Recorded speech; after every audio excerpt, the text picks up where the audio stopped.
ಮದ್ದೂರಿನಲ್ಲಿ 28 ಗಣೇಶ ಮೂರ್ತಿಗಳ ವಿಸರ್ಜನಾ ಕಾರ್ಯಕ್ರಮ, ಕೆಲವೇ ಕ್ಷಣಗಳಲ್ಲಿ ಮೆರವಣಿಗೆ ಆರಂಭ. ಕಾಶಿ ವಿಶ್ವನಾಥ ದೇಗುಲದಲ್ಲಿ ಪೂಜೆ ಸಲ್ಲಿಸಿ ಚಾಲನೆ.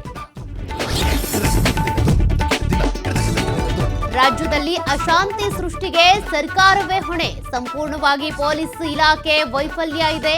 ಬಿಜೆಪಿ ಯಾವತ್ತೂ ಹಿಂದುತ್ವದ ಪರ ಇರುವ ಪಕ್ಷ ಎಂದ ವಿಜಯೇಂದ್ರ.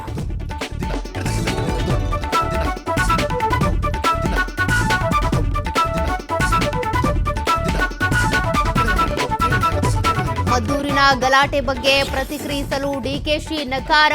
ಸಿಎಂ, ಗೃಹ ಸಚಿವರು, ಉಸ್ತುವಾರಿ ಸಚಿವರು ಮಾತಾಡಿದ್ದಾರೆ. ಮಾಹಿತಿ ಇಲ್ಲದೆ ನಾನು ಮಾತಾಡಲ್ಲ ಎಂದ ಡಿಸಿಎಂ.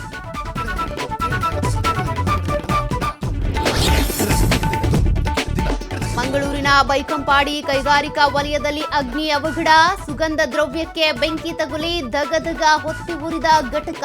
ಅದೃಷ್ಟವಶಾತ್ ಯಾವುದೇ ಪ್ರಾಣಾಪಾಯ ಇಲ್ಲ.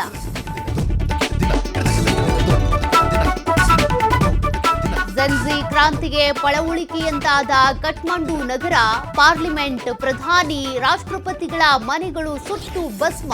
ನೂತನ ಪ್ರಧಾನಿ ರೇಸ್ನಲ್ಲಿ ಕರ್ನಾಟಕದಲ್ಲಿ ಓದಿದ್ದ ಬಲೇಂದ್ರ ಶಾ.